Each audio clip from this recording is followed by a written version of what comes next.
go there, he was bullied for a purpose. He was bullied with some meaning. Can anyone figure out who that prophet was? Who was it? Lut alayhi salam. I'm going to go ahead with Lut alayhi salam. But his people weren't bullies. They were not bullies. Musa alayhi salam. Musa alayhi salam was not bullied by nobody. Let's get that straight. Musa alayhi salam stood his ground. When someone got out of order, what happened? That was it. That was it. You don't mess around with Musa alayhi salam. I'm serious. What person can have a conversation with Allah subhanahu wa ta'ala and then be able to stand in front of Fir'aun and say, I know what's going on. So we had Lut alayhi salam, his people, not the best bullies in the world. We had Isa alayhi salam. Isa alayhi salam wasn't actually bullied. They bullied the wrong guy, right? No, but this is good. Now you're giving me. So we have a whole bunch of prophets who were bullied, but they weren't really bullied. One, Isa alayhi salam, what, did he die on a cross?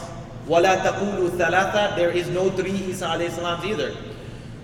Who was bullied and it almost made sense? Like if we were there and we weren't Muslim, we might bully him too. Bam! I like you. Stand up. So what did you say?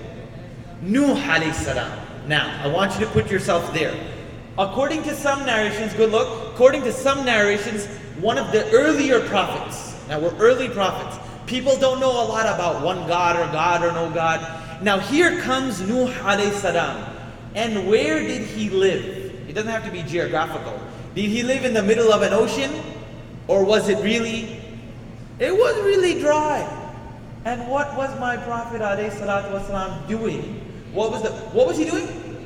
He was building a boat in the middle of the desert, friends. That's a reason to pick on someone. Now the reason why Brother Abdul Rahman gave me this session is very clear. Because I was the picked on guy. And the next talk is going to be by Shaykh Abdul Nasir, who is going to speak about bullies. I was picked on, so I'm talking about being picked on. And Maulana Abdul Nasir is going to be talking about bullies. That's all I have to say. So now we are in Surah Qamar, Surah 54. There are a lot of ayahs here and I just want you to experience two. Allah subhanahu wa ta'ala paints a very vivid picture for us. Nuh alayhi salam is calling his people for how long? How many years is he giving da'wah? Right? Everyone credits us. How many? For 9 years? For 95 years? 950 years. And how complicated was the religion then? How many? Some narrations say they had to pray. Most people say they didn't even have to pray. There was belief in one God. And how preposterous is that? Hey guys, there's a sun in the sky and a moon. The one who put it there is one God. He, Nuh alayhi salam, comes to a people and goes, look guys, Allah subhanahu wa ta'ala said to give you the message, فَاتَّقُوا اللَّهَ وَأَطِيعُونَ. Fear, be conscious, aware of Allah, وَأَطِيعُونَ. And obey me. I'm not asking you to do much. I'm not asking you for money. I'm not asking for a reward. Quite frankly, Nuh alayhi salam didn't want to be the president or the king. He just said, فَاتَّقُوا اللَّهَ وَأَطِيعُونَ. Now, if you have a reason to bully someone, I want you to put the talk in two parts. There are reasons to be bullied, like you're a dork. Hey, I was a dorky kid. And then there are reasons to not be bullied. Just like someone comes over and says, look, you have a beard. That's not a reason to bother me, right? So put that on the shelf. Reason to be bullied, or someone just made up something, not so intelligent. So Nuh alayhi salam is giving this message, Islam, Islam, Islam. And now I want you to do the same thing. You are giving a message, the way you dress, the way you wear hijab, the way we pray, when we pray in the Galleria Mall and people stop and take pictures, we're giving a message. And it's really weird because you're praying next to, Banana Republic or something. So to the people, it looks like you're building an ark in the middle of the desert. And is there a reason to make fun of us? Was there a reason to make fun of a guy building a boat, alayhi salatu wasalam, building a boat in the middle of the desert? Yes.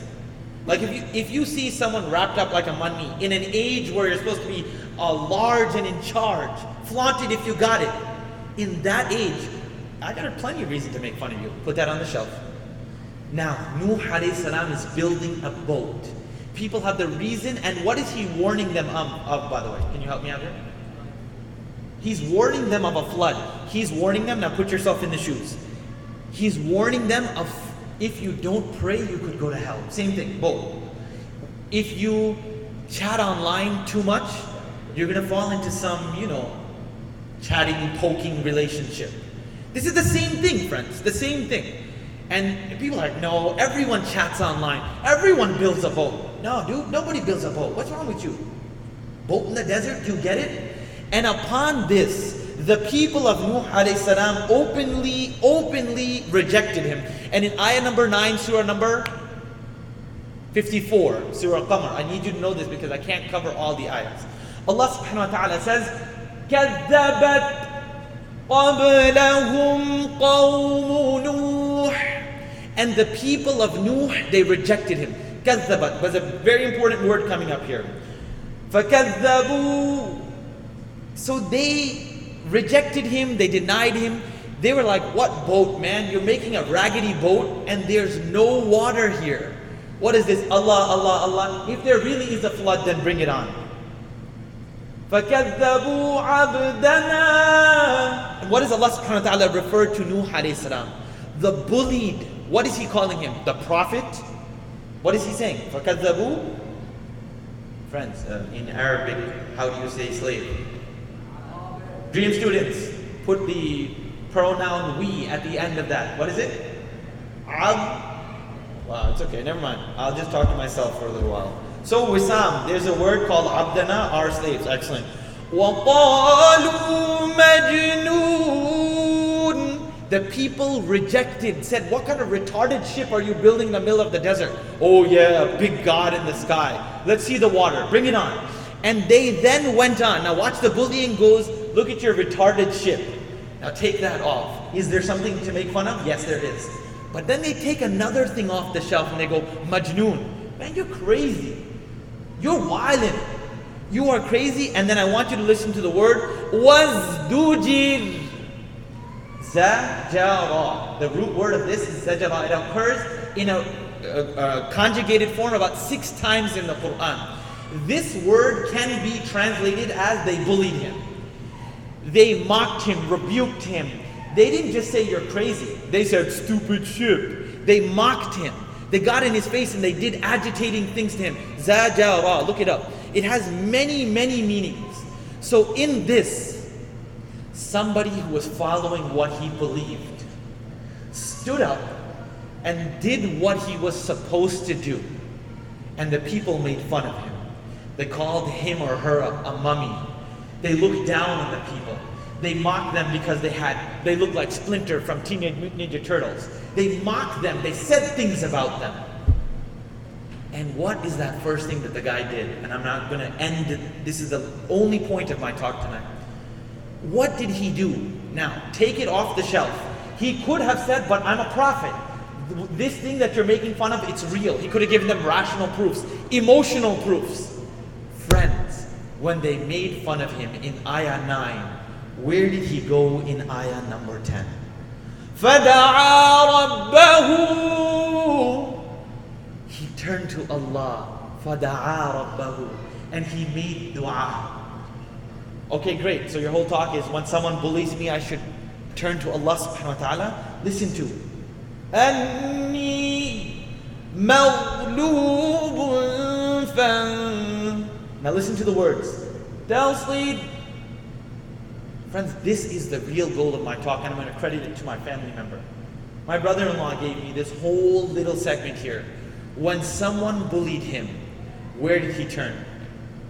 To Allah. Friends, I'm not telling you when someone calls you a mummy to turn around and start making dua. I'm asking you, when someone looks down on you, get your credibility, get your acceptance, get your pat on the back from Allah subhanahu wa ta'ala. Does it click? When someone comes to you and says, you look dumb, and who are you to make this judgment on how I look? When someone comes to you and says, man, why do you wear such loose clothes? Skinny jeans, brother, skinny jeans. Why don't we look back at the person bullying us and just take a second and be like, and who gave you a license to tell me what I need? No one did. أَلَا يَعْلَمُ مَنْ خَلَقَ. alas, would not the Creator know better? Would not the Creator license and say, you look beautiful. This way that you're covered, it looks wonderful. This way that you don't make eye contact all the time, it's wonderful. Because we live in a time where they tell us how to dress, how to act, how to feel. And if we don't look and act and sing and wear a rubber band around our wrist, we're not accepted. So friends, this is not my talk at all. It's a wonderful point. And when my brother-in-law said, why do we turn to them to validate us?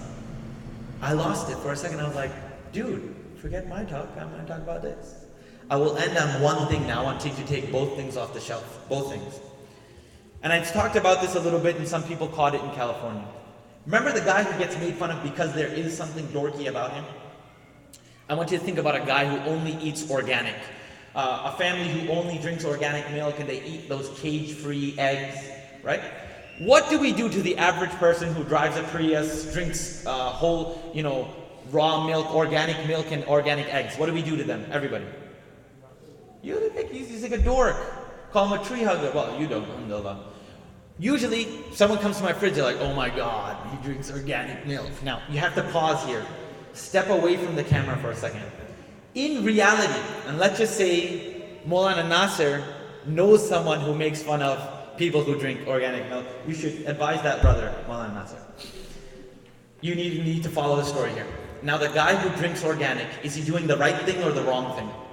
He's doing the right thing, right? He's doing a healthy thing for his body. He's helping himself. The guy who's making fun of him, watch this. He's making fun of him and he's wearing a $70 Armani shirt. So wait a minute. Not only is he wrong making fun of him, food makes you healthier. A $70 shirt and a $17 shirt still cover your body. So wait a minute. The bully is picking on someone who's doing the right thing, and he's doing a wrong thing. Here's where you turn on the switch. When someone makes fun of you and they say, man, you're such a dork, man, you drink organic, man, you pray 5 times a day, and you start this, no but, what are you doing? You're rationalizing, you're defending yourself. Wait a minute. Aren't you doing the right thing? Why do you need to defend? As soon as you tell the bully, look dude, I drink organic because I have a stomach disease, I have some swelling in my, oh, you're such a dork, man, and they keep going on. So why don't step out of the box when someone calls you some name? Just be like, wow, you're a piece of art, man, right? Piece of art, right? I'm doing the right thing and you're doing the wrong thing and you're in power over me? Sorry, son, go do whatever you want. Because I never needed your acceptance. I didn't need Vogue to tell me that my hijab looks nice or not. I didn't need a culture to tell me when I looked right or not. فَدَعَا رَبَّهُ, because I looked to Allah subhanahu wa ta'ala and I said, Allah, is this pleasing to you? And that's, I believe, my time. And as I complete, I was looking through my closet. One of my closest students, Ubaidullah, is here, studied with me for years. And everyone can tell, Brother Wisam usually wears thobes.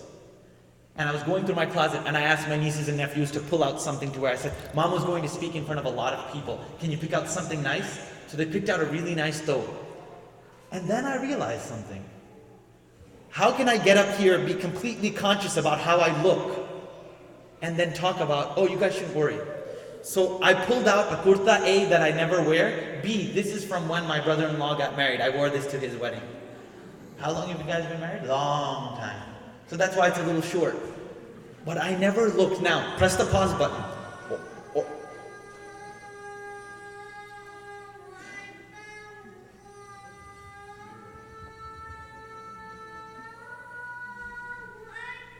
This goes against everything I believe to talk during the adhan, and I'll respect that.